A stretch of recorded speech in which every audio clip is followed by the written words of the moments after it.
Welcome to the Brand Reality Show. My name is Paul Kirby, aka The Brand. I know the Brand Reality Show majorly focuses on the real life, who I am, and not just me, but the story of other people in their own life, what they've passed through. So I know many people are asking, how comes I put on like this? Mbona nimevaa hivi?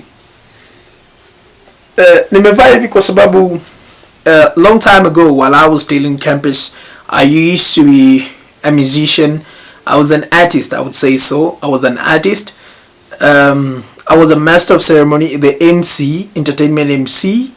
And my name for stage ilikuwa inaitwa Prince Paul. Yeah, ilikuwa inaitwa Prince Paul. However, I was a student of mass communication, journalism and mass communication. That is the course that I did while I was in campus. At that time, nilikuwa Mount Kenya University, Thika main campus. And to give information about this recording that I'm doing currently, hii recording na rekodia Ushago. Saizi niko Ushago. I'm in my own bedroom at the moment. Yeah.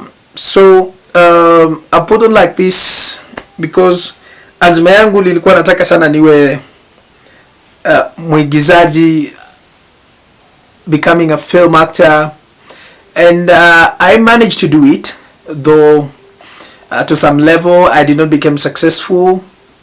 Yani kuna vitu vingi ambavyo sikuweza kumanage kipindi ambacho nilipokuwa campus school. Nilikuwa najiambia kama mass communication basi haitajipa, basi nitafanya nini? Nitafanya film. I'll become a film actor. Na kitambo nilikuwa napenda sana movies za Nigeria, Onkonko na wow, za kina nani, Ramsey Noah. This is the guy called who? Majina yamenipotea kidogo. So nilikuwa nataka sana niwe film actor. Yeah. Nikiwa campus pia tulianzisha initiative ambayo ilikuwa inaitwa Comrade for Comrade Initiative. So I had the zeal and passion of helping the society, helping the community. So that is where the name brand came from. Yeah. So Comrade for Comrade Initiative ilikuwa inasaidia sana wanafunzi kulipa school fees, wale ambao wamelemewa, vitu kama hivyo. Tulikuwa tunaleta pamoja other students, student leaders, we do meetings, we participate in activities za kule nje kama kupanda miti na vitu kama hivyo.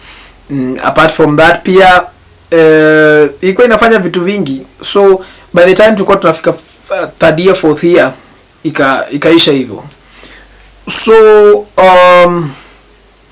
apart from that, nilikuwa nataka sana kuwa film actor, niwe mwigizaji. Na kuna filamu moja ambayo nilifanya vizuri sana, ilikuwa inaitwa sijui The Undoubted.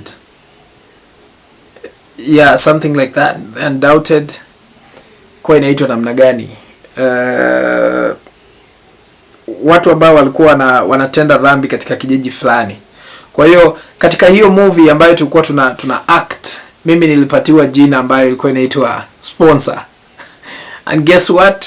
So nilikuwa sponsor. Unaona tabia ya sponsor ambao wanakatia wasichana wa shule nini. So nikawa nimempenda, nikawa nakatia dem fulani kwenye club. Ikaja ikajulikana kwamba huyu dem alikuwa ni girlfriend wa president. So I met her in a club na nikamuingiza box. Kweli mimi mtanashati kijana, nilikuwa najituma sana I say nikiwa campus, that is back then. So nilitaka sana kuwa mwigizaji, na hicho ni kitu ambacho bado hakijatoka ndani yangu, kwa sababu pia natarajia in future on the Brand Reality Show I'll be bringing film actors.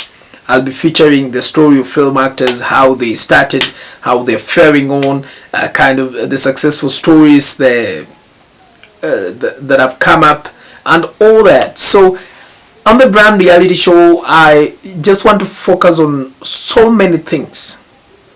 Yeah, I just want to focus on so many things, but majorly touching on the reality, the life. You know, wanasema maisha ya huku nje so maisha ya kitabu, maisha ya nje ni tofauti. Kwa hiyo nataka watu waelezee historia yao, ndiposa watu wengine waweze kuerevuka na vitu kama hivyo. Lakini nashukuru sana kwa nafasi kama hii kuweza kuzungumza na wewe ambaye unafaa kusubscribe kwenye channel ya The Brand Reality Show on YouTube. Na pia kando na uigizaji, nilifanikiwa nikawa MC kipindi ambacho sasa nilikuwa nimeingia kwenye media. Lakini nimekuwa kwenye media kwa kipindi cha zaidi ya miaka 5 sasa. Media industry as a news anchor and as a news reporter. I'm so excited and so happy about the experience in media industry. However, on the 3rd, 4th year, I came to love radio more than TV. Yeah, I came to love radio. Why? Kwenye radio mtu anaongea maneno ambayo yeye mwenyewe anataka. Lakini kwenye TV so hivyo. Alafu pia kwenye news reporting pia sio hivyo, kwa sababu nilikuwa kwenye department ya current affairs and politics and all that. However, I've learned a lot. I've really learned a lot. I've met so many people.